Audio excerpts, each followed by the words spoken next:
Hello. Hi. Good evening, everyone. This is another session of India Writes Back. We are very happy that today we have a very renowned academic and brilliant poet, Professor Anil, with us. Professor Anil will be in conversation with all of us. We'll be led by Mr. Anand Haridas. It is a matter of great pleasure to welcome you, sir, to this session, to this program. For the sake of everyone, let me introduce you. Professor Anil is a very renowned poet who has written brilliantly about the subaltern lives, and he has mixed a lot of philosophy and psychological perspectives into these social themes in a most brilliant manner. Professor Anil is working as an associate professor of English at the Government Arts and Science College, Patripala in Palakkad, Kerala. His work is not everyone's cup of tea. It is very learned and brilliant, and it is a matter of great pride for us at Vallath that we have been able to introduce you to our students and friends who are all from various realms of English literature. Some are teachers, some are students, some are research scholars. It will be a great experience to talk to you, sir. India Writes Back series was started a few months ago. We had conversations with poets from all over India, from different realms. We started with a conversation with Santa Kurai, the transgender writer from Manipur, and it has been going on very fruitfully. So we look forward to many more such sessions. Thanks to Anand Haridas, who is taking this forward for us. Anand, over to you. Thank you, Dr. Kalyani. And once again, welcome, Anil sir. For the sake of our audience, I'll introduce Dr. Anil as Kalyani has given a very brief introduction. She is a professor, associate professor of English. He has been writing poems that are exploring the different aspects of history, subaltern identity, especially the contemporary Dalit identity. His dissertation, doctorate dissertation, is in itself Untouchability of the Unconscious, the Containment and Disfigurement of Dalit Identity in Malayalam cinema. So he has been dealing with these subaltern themes through his works, through his poems. And welcome, sir, once again. This India Writes Back series is about subaltern writing. That's why we would like to introduce your poem and your thoughts to our students. Let's start talking this conversation in the way in which you experiment with the form of writing, starting with the way in which you present your name. Because, sir, you use your name as A/nil or A-nil or just A-nil. I'm reminded of an article published by former professor of physics, Dr. Professor Vijay Kumar of Victoria College, Palakkad, where he said, where he mentioned about how you played around with the name, that using of the stroke, that oblique, A/nil, which in a way breaks that concept, very meaning of that word. Anil, which means Vayu or the God, becomes A/nil, nothingness. So we'll start talking about that to start this conversation. I find it interesting because establishing an identity is the prime requisite for a political poetry, like your genre is. But then you seem to maintain a fluidity about your identity in that way. So let's start speaking about that. Okay, thank you for having me here. I'm extremely happy to be here because often my students have told me about this particular institution run by Dr. Kalyani. this is in my first chance. I don't know what you had in mind when you formulated this idea of India Writes Back series, and I am the right guy to be there, because when I write, this is not something I have in my mind, that I am writing back something to to some center or something like that. Okay, so that idea is not at all there. So when you invited me, I was quite surprised. But then after a few minutes of conversation, I realized that you were really into my poetry. That's why that's a great opportunity for me to talk to someone who is really into one's poetry. It's actually a very happy occasion for me as well. So thank you for inviting me. And regarding your question, I had my this kind of conversation I had at JNU Delhi, IIT Delhi. Everywhere, everyone begins with this question: why do you give your name /Neil? So every moment or each occasion, I give different answers to that. So this time around, I think I'll give another answer, because when I start thinking about it, I think there are many reasons for that. So each time this question comes to me, I have to tackle the question from different vantage point. That's what I understand. That's why the answers keep changing, keep shifting. So initially, I would say actually, first of all, I must tell you something. I never thought that I'm a poet. Okay, in fact, I had this firm conviction that I was not a poet at all, because when I was a student at Sri Kelorma College, Thrissur.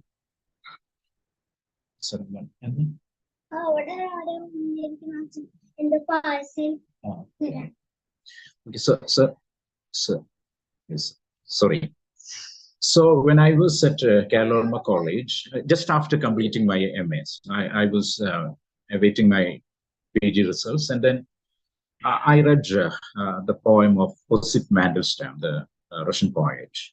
And then I was fascinated by one particular poem of Osip Mandelstam that I wanted to translate it into Malayalam and show it to my mother, because my mother, even though she knows English, she's not that keen into poetry happening in other languages. She likes classical Malayalam poetry, kind of poetry written by Ashan or Vallath, and maybe Vallath, etc. But she has no idea what is happening in other poetry, and poetry in other languages, in other places, that happens totally different from the way it happens in Kerala. So I just wanted to show this idea to my mother, and that's why I wanted to translate Osip Mandelstam to Malayalam. And then when I tried to translate it, I realized that it's not an easy thing. That writing poetry it's not just about arranging words in a musical manner. It has something to do with a deeper a perspective, a sense, an alternative sense of the world, the kind of commonsensical knowledge that you have with regard to the world, that has to be, or a poet looks at things from a different vantage point. That's when I realized that I'm not a poet. Even after trying for almost 2-3 days, I couldn't translate a single. It's a small poem actually, maybe 5 or 6 lines, but translating that poem was a daunting task for me. Then I realized that I was not a poet, and then I after my MPhil, I got a teaching post in Tripura in 2002, and then at that point in time, Tripura was not that safe to be a safer place to be, because after all those insurgency, things like that, when I was in Tripura, this was in a place called Sonamura. This is 1 kilometer from Indo-Bangladesh international border. I felt intense loneliness. That's the point at which I started writing this kind of stuff, whether you like it or not, whether you call it poetry or not, that's another thing. But that's when I started writing it. And then I used to send it to my friends, okay, people who are interested in poetry. I used to send them my poetry. And then this is how I would use the by, of, and for, and nil. That's how I started it. And the idea is this was, in a way mimicking the former American President Abraham Lincoln, his famous Gettysburg speech, where he talks about democracy in this particular. And I had, at that point in time itself, I had problems with the kind of democracy that was practiced by the major superpowers. One particular instance is this particular work by the poet not Jeffrey Hill, Ezra Pound, the American-born English poet. He has written a book which not many people have read. It's titled Thomas Jefferson and or Mussolini. That is the title of the book, Thomas Jefferson and or Mussolini. And this book is... And or Mussolini. And / or Mussolini. That's how it is titled. I don't exactly remember. You please. Okay. And the idea this I got from that book is that he was a sympathizer of Mussolini's regime in Italy, and he was convicted, and there was trial and all those things. If you just Google it, you can get the story. But what fascinated me was, in this particular book, he finds a kind of connection between what Thomas Jefferson had done in America and what Mussolini was doing in fascist Italy. There was a seamless continuity as far as this mad poet was concerned. Okay, so I myself had troubles with the democracy. Is it just an instance of mad poet getting the picture, in a distorted form, or is it really a perspective that only a mad poet can bring to this world? Actually, he was supporting Mussolini precisely because of this reason, that it was, a 20th century continuation of what happened in America a century ago. So there is something problematic about the democracy that we see today and the way it all began itself. Okay, this is something I have understood, and that's why I started, in a way, that's a comic gesture on my part to call myself, a nil with this particular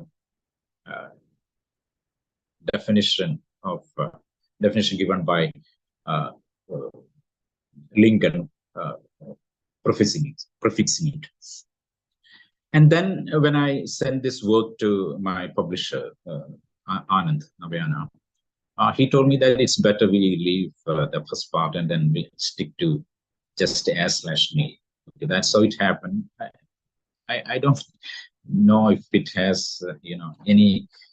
Yeah, that was one of the reasons, but there are other reasons too. But I don't think I must go into all those details. Rather, this short, answer will suffice. Is it clear? Yeah, I think this is a response to like the way you use the name is a response to your political ideology, or the way you respond to your political environment. That's what I get from it. So this is a poem, that poem of yours. I bring this poem up. I share this poem for the readers because this is also where you have used that slash to a structural effect. It's called of poets and rapists. Yeah. The area that like how you have used that slash to define prepositions and positions, the propositions that one the poet and the rapist take. And the best part I liked about this poem is that in the rapist, more than anyone else, they are the most hawkish for details. Field of poetry bleeds. So when that slash appears and the word changes, the meaning changes, the entire context of the poem changes. So you are not using that slash just for your name, but in your poetry as well. So can we comment on that? So is it just an extension of what you just mentioned? Yeah, but this has, as far as I'm concerned, this has a traumatic history behind that. One of the earlier cases of, sexual abuse or what you can call gang rape.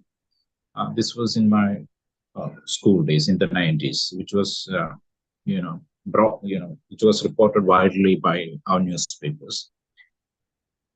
And the person and the what you call within protection, the victim, I happened to see her many years later, probably in 2002, when I was working in a government college.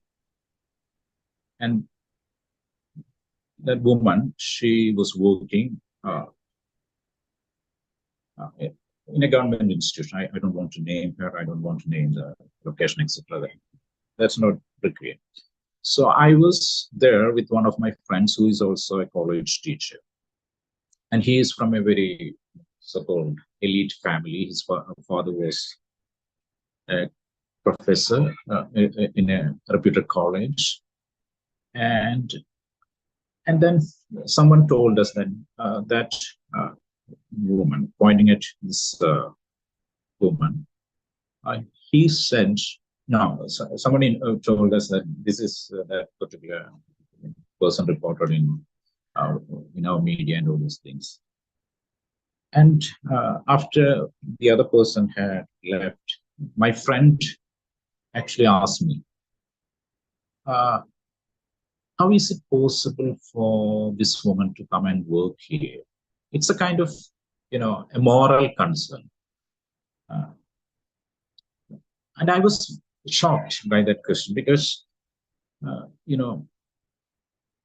I personally, I have no sister. This guy has a sister, and I asked him if the same thing happened to your sister, how would you respond to that? Won't you allow her to work after that? She has no right to leave after that. I asked this guy, and he was, a bit taken aback by question. But this man, he is not the kind of rapist that you would see on street. Okay, he's a well-meaning guy who so-called well-meaning guy, I would say. He has so many moral questions. Is it right for her to come here and work? Because that, the very act of coming out and working like that unsettles his, premise. I mean, his theoretical positions and all those things. That's what I understand. And I was the question that he asked me, that haunted me for a long time. Why? How is it possible? The thing is that when this kind of sexual abuse takes place, the media reporting or the kind of reporting that happens, this is always done from the perspective of the rapist, not from the perspective of the victim. The victim voice is almost like the voice of a devil. It's concealed, it is unseen, it is not actually. So the pain that the victim experienced, it has no space in our theoretical mediations, our political discourses. Nowhere, the victim is almost rendered invisible. Okay, so this is, one of the reasons behind, or one of the, instances behind this poetry. I cannot recall all of them, but this was a very traumatic moment for me, that particular, a question asked by my friend.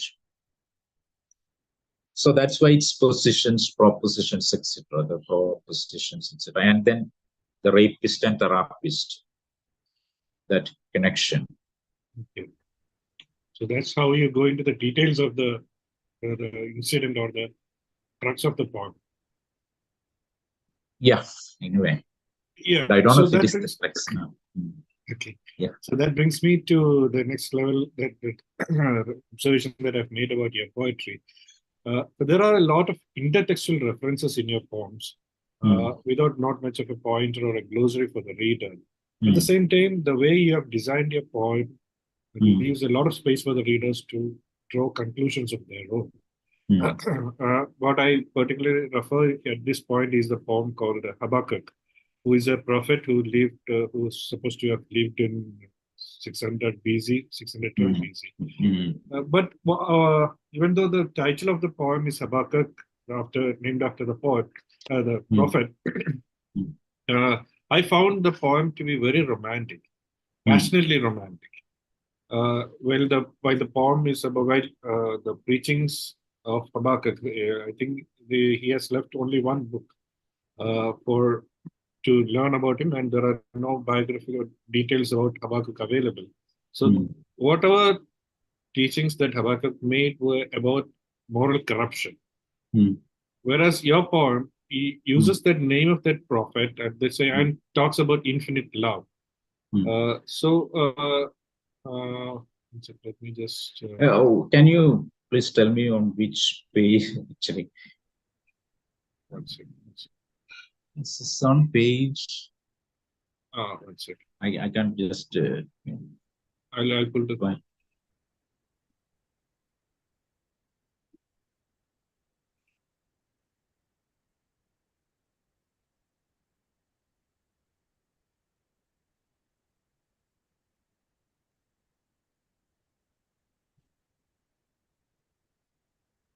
Hello? Yeah. One second. I'm trying to screen share that poem for us. Okay. Yeah, so this is the poem.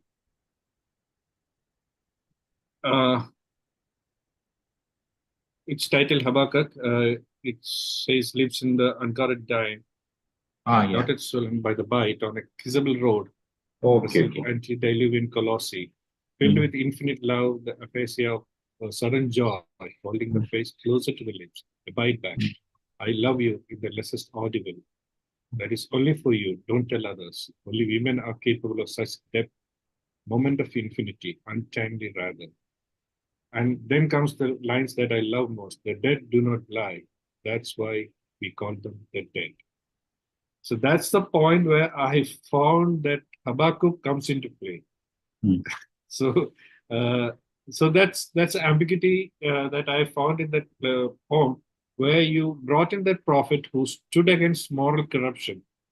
And then you're talking about infinite love, very passionate, intensive love. So is there an ambiguity there where the way you deal with the theme? Yeah, you actually, got into the heart of the poem, I would say, because that's again a very personal memory. This was before I got married, and we are from different caste locations, my wife and I. So even now, after being married for more than a decade, she's not allowed to go back to her house. Her father, hasn't approved of marriage, and that's why. So this was just before our marriage, and I used to go. She was working in Manjeri back then. I used to go there, and this was on the roadside. So I was thinking about this road becoming public, and it was at this time, people like Sunny Kabigar and all those things talking about the emergence of public sphere and the role played by Iyengali and other, 19th century and 20th century figures from the lower strata of society. They were trying to create a public space, and that's how the public, as such as we understand it today, that got emerged in it or in Kerala for that. And then when on the one hand, we have made our places, our schools, colleges, etc., public, but at the same time, the private is intensely, it is kept intact, the private space. That is precisely the reason why my wife becomes homeless after a point. So this irony, this kind of, a paradoxical situation, that has very much gone into the heart of that boy, and which you have actually beautifully unearthed, I would say.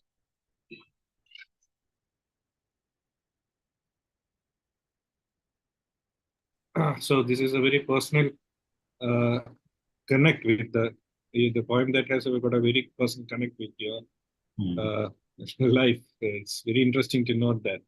At the same time, there's a play of history in your poems, and like one of your poems goes like, "To be or not to be, that is not the question. It solves the future in the present. The question is, what is the shape of the question? That is the past." So the history replays in your poem in its multi layers. So how does that impact the history, our land? Because our land, the history, interpreting history of our land is a very complex procedure, because there can be multiple perceptions about it. So which is the standpoint that you take when you are integrating the history? Yeah. You're right.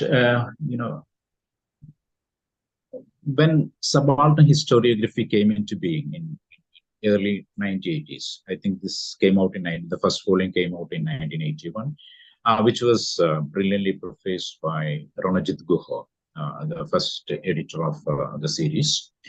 And in his introduction to that particular series, he says, Indian historiography has always been elitist. Either it is written from the perspective of the colonial master, or it is written from the perspective of the national bourgeois. In that particular historiography, what is missing is the history of the people, which the subaltern historiographers, they claim they were writing. But when I look at subaltern historiography, when I go through their work, I find it very, the claim they give or they make in the introduction, and what happens in the pages that follow, I find a kind of disconnect, I would say, because I don't find any history of the people or by the people. Rather, this is another kind of elitist historiography,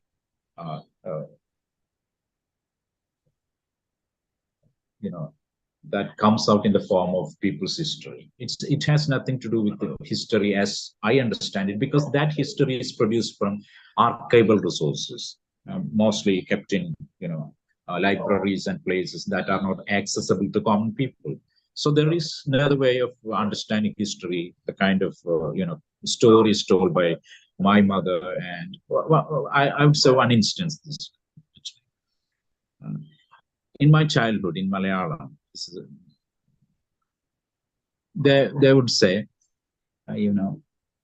Gandhi and Daki, and the rest I won't say here, but I think you know it. Okay, so why this antagonistic stance towards Gandhi by people in my home? I actually didn't understand, because Gandhi is a venerated figure, celebrated everywhere on occasions, etc. But in our private space, Gandhi is not seen the way he is portrayed nationwide in big media and all those things. So even at a very local space far removed from centers of power, the Gandhian politics was understood in a totally different manner. So why or how Gandhi came to be understood in that particular way by our people, this is not at all narrated anywhere. Okay, so uh, so people had a different sense of history, a different sense of time, a different sense of being in the world. That is not actually captured by this kind of a kind of what I would call a textualized history, a history whose basic formulative principles derive from certain standardized notion about history. Nothing, outside this frame is history for. I mean, history is what they constitute as history, and there is no scope for. This was, the way they interpret subalterns. Yeah, it's directly taken from Gramsci's work. Gramsci was actually trying to grapple with the problem of the uneven development that was taking place in Italy. The northern part was more industrial, the southern agrarian, and the kind of differences existed in Mussolini's Italy at that point in time. And you apply the same conceptual categories here without actually going through the intricacies of the region, caste, gender, all these differential issues, emanating from a social context like India. So this very inability to understand history from multiple, points, and constituting instead constituting a single monolithic entity called the subaltern was itself very problematic for me. Okay, so history itself, as we understand it, it's a very problematic term for me. So whatever that comes in the form of history always reminds me of Nietzsche. Nietzsche somewhere famously said that what is truth is it's a mobile marching army of aphorisms, etc., etc. Okay, many metaphors, aphorisms, etc., etc. This actually another way of exercising power. Subaltern historiography is one way of exercising power, one way of silencing people. That's how I understood. That's how I read subaltern historiography, and that's why I was a bit taken aback when you called me to talk in this particular series. I was just wondering what am I to do with writing back and all those things, and what is the power center that you are imagining. Those questions were in my mind. Basically, what I understand from what you just now said is like when you are taking a position from the subaltern side, you are just reinventing the history of the land in a way which is not in the mainstream. You're bringing foregrounding a different history. Yeah. Isn't it? Yeah, in a way. Okay. Then at the same time, that when you talk about speaking or bringing to your poems topics or themes that are not available in the mainstream, another aspect of your poem is the othering process. So I think we need to speak about the way you uses I and you in your poems. This duality of perspectives appear in different ways. So at times it is very passionately romantic, and at times it's intensely political. So is there a window that you leave half open for the reader to enter into the inner yards of the poem? So in this context, I think we can take a look at your poem titled As Though. Okay. Where you play on that you and I duality. Yeah, but Okay. this I think very difficult for me to explain because its form itself is, has a lot to do with its message, or rather, the form goes beyond the message. Yeah, one of the reasons why my my poetry is in this form is, when I write, it's not for any particular reader that I write because this is the kind of thing I want to read, not because, people need to be enlightened about the issues that the marginalized people, Dalits or other kind of marginalities experience in the world. It's not like that. Rather, this is an attempt to think through certain issues that haunt me. And for me, this is the best language available. So, who is the you? Maybe because it's a kind of self-talk. I and you could be the same person at the same time, and that also, in a way, is what I would say I would call the true spirit of democracy. But then the language becomes too complex. And the reason why my language is too complex is, I think one of my favorite points, Geoffrey Hill has remarked somewhere, Geoffrey Hill, that,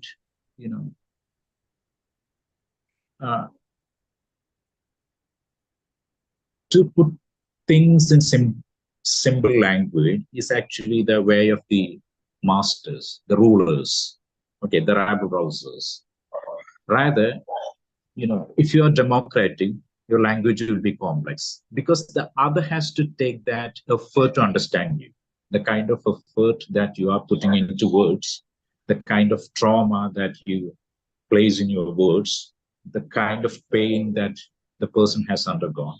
If the other has to understand that, or if communication is possible, the other has to take that effort.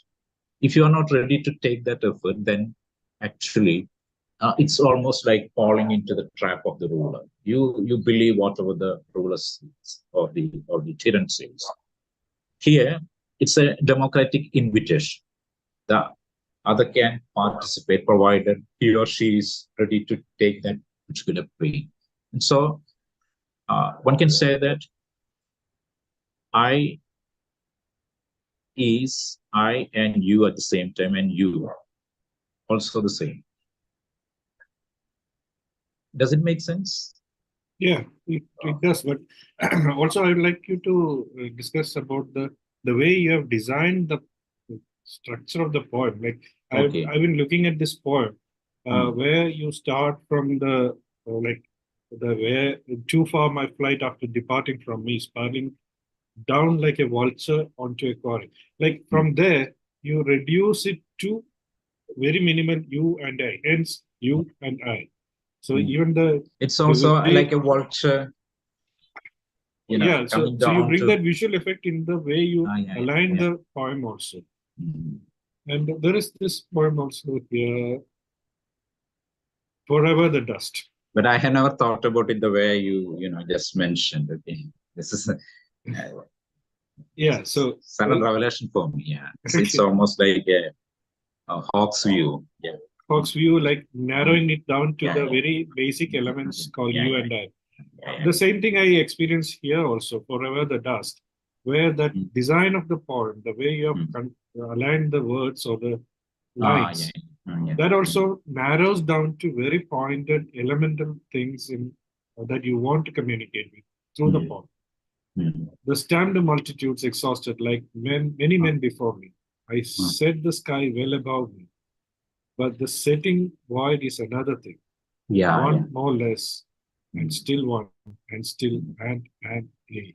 So this is one of my favorite points. To be you're shedding all the superficial things and then distilling it down to the core of one letter. So can you explain that process of how you bring it down to the point, the central theme? This is basically this has something to do with the Greek mathematics, especially the way Greeks have dealt with void and infinity. And in fact, this historian of religion, Karen Armstrong, that's her name, yeah. She has, written brilliant books about the emergence of the idea of God in different places and in different civilizations. And one of the ideas that, she has in one of her books is when other civilizations, for example, Babylonian or, other civilizations were thinking about the self and the notion of the emptying of the self. Greek thought was, was orienting towards something different. It was trying to understand the world from a rational, logical point of view. This was not happening in India. This was, she was talking about the time of Buddha. Okay. Yeah, Buddha has his own rationality, but here she's talking about the specific Western positivist view of the world. And she says it has its roots in Greek philosophy and all these things. So Greek thought was, grappling with the idea of reason and reason of who is that philosopher? And everything is mind, knows, and acts God. Okay, I don't remember his name now. Okay, whatever. So they were trying to understand the concept of a mind, a rational structure behind everything. And then suddenly there's a mathematician, philosopher, Zeno. He says that whatever you experience here is not the real. Or he brings in a lot of brilliant mathematical paradoxes into the world. One such paradox is Achilles and tortoise. Okay, he says Achilles can never, in that race, Achilles can never overcome or outrun the tortoise because, I will put it in another way, you can never reach your destination. The idea is that if you want to, travel from point A to point B, first you have to travel half of its distance. To reach half of its distance, you have to travel half of its distance. That means quarter of the original length. That process goes ad infinitum. So between 2 points, points that we can measure, there is something called infinity, which you cannot conceptualize. So this is the basic idea. That invisibility that you locate between, spatial distances, it's a riddle for mathematics even now. So in other thoughts, infinity becomes a transcendental entity. But in Greek philosophy, this becomes immanent. This is part of the inherent structure of the world. This is not something beyond human. If you take Judaic thought or Islam or even Indian Vedantic philosophy, the transcendental otherness is posited as infinite. Whereas Greek thought was grappling with the infinity that exists here, the invisible thing that exists within us. Okay, how do you, that's precisely the idea behind that, setting the void. That's the most difficult thing to do. Okay, and also when you bring about this Greek theology of the Greek mythology, you very brilliantly just juxtaposes it along with the contemporary poet. Like in this poem, James Joyce Onan. Yeah. So this is where you bring in different sensibilities into one poem, which is very uniquely designed also. So, so what are the keys that you leave open for the reader to get into the theme that you are dealing here, or the theme that you're discussing through the poem?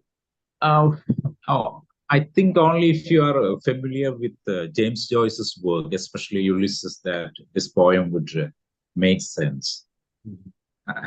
I think for other readers, perhaps this connection with Onan, that that will be lost, I think. So you need to get into that. That's exactly that we started when we started this conversation. I mentioned about the way you bring in different ideas, different contrasting ideas, without leaving a glossary or a. Yeah, but the thing is, it's not for other people that I have written this text. It's for my own clarification. But then the title itself leaves enough clues, right? Isn't it? James Joyce and Onan. So you're bringing that contrast. Yeah. Okay. So what is your take on that? I'm just curious. How would you? What I found in this poem, is how brilliantly the characters of James Joyce are placed along with. So it's a meeting point where the characters of James Joyce meet the Onan, or the concept that Onan stands for, or the how Onan has been explained over the ages. Like, for example, how the mythology presented Onan, and for what aspect Onan has been depicted, and how James Joyce brought in that aspect in his work. So my take on this poem is how we can approach mythology as a reflection, or as a pointer to our realities, our contemporary realities. Where James Joyce, a very contemporary poet like James Joyce, whose sensibilities we can relate, it's relatable for us, can be reinterpreted with a reference to a Greek mythology. So that gives immense opportunity for revisiting contemporary classics. That's what I feel after reading this poem. Okay. So to get back to conversation, it has been very interesting that you explained how every poem of yours, or any particular poem, evolved. So another thing that I noticed about your poems is the starting from the title of your collection, the absent color. So that reminded me that nature is surprisingly absent in its glorious hues. I think Vijay Sir also mentioned about that in his analysis of your poem. Your poems, your works are firmly rooted in the local society. You bring in mentions about your immediate locality, your society, but then even there, nature is surprisingly absent. Nature, the mention about nature are mostly used as metaphors of power equations. So why this absence of nature, this absent color, is it about nature?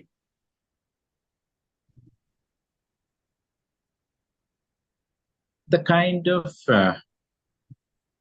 what I would say fetishization of nature that you see in many environmental activists' work and all those things. I have deep theoretical issues with that. One of the reasons is I could find a kind of connection between that kind of politics and fascism. In fact, this guy, the German philosopher Martin Heidegger, Heideggerian philosophy, even certain, philosophers like Kill Bill Gramy, he says that deep down Gandhi is also Heideggerian, because he articulated a similar kind of politics in India. What Heidegger was doing through philosophy had its practical shape in Gandhian politics. The kind of anti-modernist stance, anti-capitalist stance that you find in, and the celebration of the local, the Gram Swaraj and all those things. I think if you have studied the conversations between Gandhi and Ambedkar, you find this thing quite problematic, because Ambedkar was from the very way they dress, that contrast is quite discernible. He was a man of modernity. He believed in big institutions, democratic institutions, and all this. That's how, progress could be brought into our society. But even, at a deeper level, this contrast is much more powerful. When Gandhi talks about the village as a perfect system, okay, a system where you can find a kind of democratic governance, Ambedkar has serious problems with that. The reason why Ambedkar has problems is, he says that in Indian villages, only the upper caste have individual existence. Okay, whereas the Dalits or the lower caste or women, they have, they are part of the collective. They don't have individual existence, which means that if you make a mistake as a Dalit, the blame falls on the entire community. The entire community is excommunicated from the village or the particular locality. And this happens even now. Okay, just think about the kind of discourse happening around, this reservation. One thing that still in my mind is the Periman tragedy. Do you remember that? Okay. Yeah, And one of the, one of the, I was a child then, but something that, got into my mind back then was this report by, I don't remember his name, but the argument was that the driver or the loco pilot was the Dalit who got, into service through reservation. See, if it is done by I don't remember, I don't know if this is true or not, but this was one of the arguments made back then. See, if this is done by an upper caste individual, the blame goes solely to him or her. Okay, but if it is done by a Dalit, the entire community is held responsible for the crime committed by a single individual, because they are all part of this collective, because they have no individual identity. So this is where the very notion of the village becomes as a site of democratic perfection, ideal, is problematic. And when you build a natural world along these lines, this very machinic system of caste is built into that. Okay, there's no doubt about that question. And in Heidegger itself, you can find this contradiction. Heidegger was against the kind of changes that were taking place in the West, like the democratic form of government.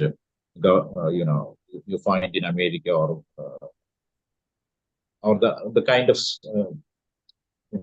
political revolution that happened in France, and he was also against the industrial revolution that took place in. So in between France and England, Germany was more of an autocratic kind of state, and he was formulating a philosophy that that somehow got aligned itself with the Nazi political project. So he was a member of the Nazi party, and he never repented it, even though he had a lover in Hannah Arendt, who was a Jew, and then his favorite poet was Paul Celan, who is also my favorite poet. But then this, this fascination with nature has this kind of a built-in exclusion, which no environment has, or no environment is ready to talk about. That's why I find this thing very problematic, and I deep down I have a feeling that it is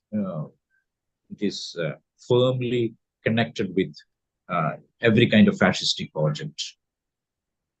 Okay, that's an interesting take that you have made on the Pyramid tragedy, and how the entire nature itself is divided, or should be viewed from the perspective of caste and religion and racism. Because it's almost time for us to wind up. So one final question, like you are a visiting professor at the Buffett Institute of Global Affairs.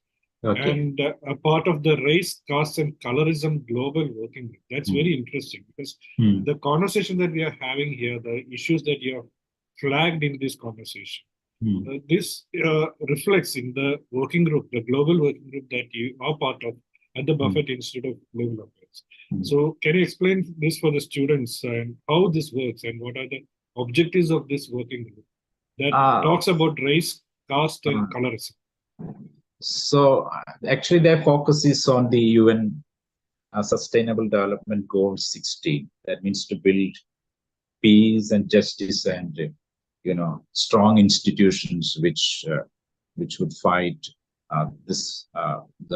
such discriminatory practices as race, caste, etc. So their project is to build a global network of artists, intellectuals, etc., who could talk and bring in a new perspective to the world, sensitize about caste, gender, race, all these issues, knowing very well that within local context the issues could be different. That a single homogeneous framework will not actually will not be enough to address the diversity existing within all these conceptual categories. They are, bringing out books. They are bringing out, or they take artists from one place to another, and then they create platforms where such cultural ideas, such exchanges could take place. So that's how I happened to be there. They invited me there as a visiting scholar, and I had to give to public readings of my poems, and then people actually interacted with me. Some of them were graduate students, and even the people from outside university, they were also there in the group. It was like this. It was a lively conversation. Yeah, it was a beautiful experience for me as well, because it gave me a new way of thinking about America, because my understanding of America comes basically from our experience in Kerala. I was born in 1976, and then in the 80s, the entire discourse was fashioned along this Cold War. So India was part of, and from so-called traditional communist family, your alignment would be naturally with Soviet Union, and then the collapse of Soviet Union, and at that point in time, you were all anti-capitalists. Okay. They were all bad guys, and the good guys were in USSR and its neighboring countries like Czechoslovakia and all these things. So that was the impression I had back then. But then when I started reading Ambedkar, I realized that my understanding of America was a twisted one. It's actually a distorted one, because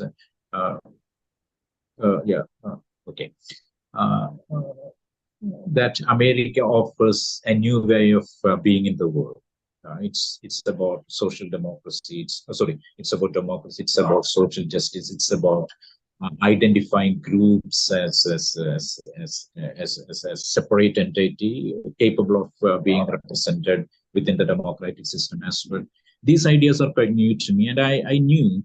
Later, I realized that Ambedkar actually gave his party, the Republican Party. So it comes straight from his American experience. Okay. And then there is a brilliant book by Deleuze and it's titled Minor Literate.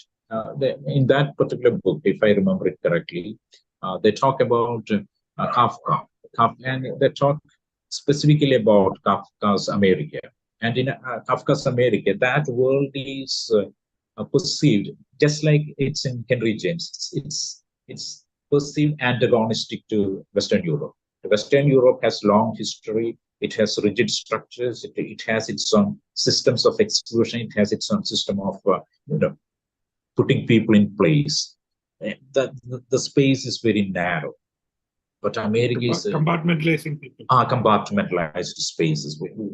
But America, in Kafka's America, it's about open spaces, big roads, and all those things. Okay, so there is something very fascinating about America. But after going there, my experience was quite disturbing, I would say, because I was taken to this architecture tour in Chicago River. It is flanked by big, high rises on both sides, and then suddenly you realize that at that particular moment, what came to my mind is a famous statement made by Walter Benjamin in his work. Thesis on the philosophy of history, something like that. Okay, yeah. He says that every document of civilization is at the same time a document of barbarity. Okay. Suddenly I realized that, under these structures, you could see literally the blood of the indigenous population of the native. And that was a troubling, yeah. And what troubled me most was why Ambedkar was not aware of this particular fact when he took, or when he thought about American democracy and all those things. But then I realized how it happened or why it happened, because at that point in time, the kind of historical knowledge or the kind of resources that we have today did not exist. The story that Ambedkar got, the story actually produced by the white man. Okay, so he had to, grapple with it. And when it comes to the slavery, he actually has something there in American system, because slavery was taken up by the Constitution and it settled. Okay, the issue of slavery. So one could be a reformist and work with the Constitution, but the foundational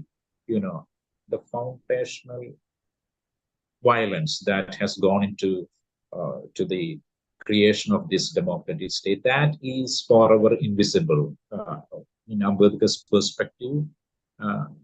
But I won't judge harshly here, Ambedkar, because I know the circumstances or the historical context in which Ambedkar was writing.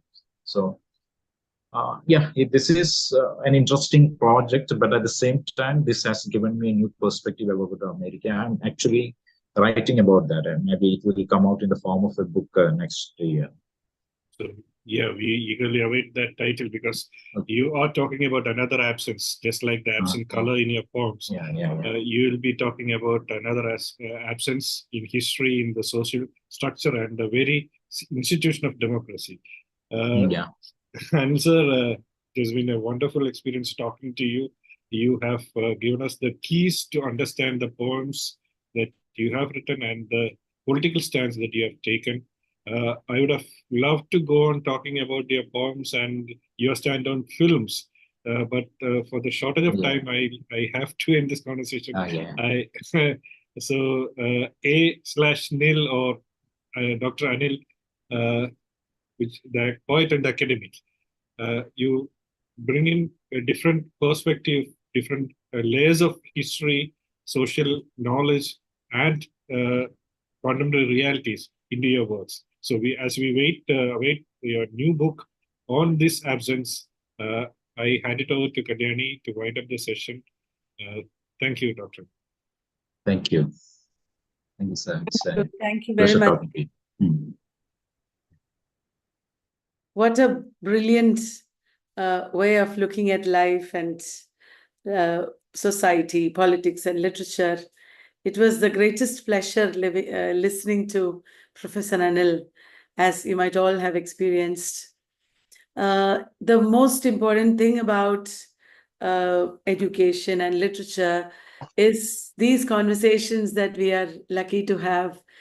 these opportunities where we can listen to writers and professors. It's a network of, it's a dialogue, an ongoing communication that makes sense more than any exam, more than any of the hardcore university realities, day-to-day things that we all deal with. Yeah. What a wonderful experience to communicate to each other, to one another, to discuss these ideas. I'm sure you have opened up a lot of new doors of understanding and expression to our students. Thousands of them will be listening to you in YouTube eventually, even if they are not here right now. I'm so thankful, sir, for this time. Thank you for inviting me. Yeah, it's a pleasure talking to you and special meeting you. Actually, we met before. When I was working at Government College Thrissur, one of my colleagues invited you there. Yeah. And you actually, it was long, maybe some 10 years or so. Yes. I am so sorry. I did not remember that. Yeah, I've changed a lot. Maybe. Yes. Yeah. Thank you very much, sir. I hope to be able to listen to you again. I'm really looking forward to your books and a lot of great work that you'll be doing. Thank you very much. Okay, thank you. Thank you very much for inviting me. Yeah. Thank you, Anand. Thank you, everybody in Zoom and YouTube, for being with us. It is your support and presence that makes it possible for us to go on doing this kind of organizational programs. Thank you very much for the encouragement and enthusiasm. We'll be back with more. Bye-bye. I'll end the session.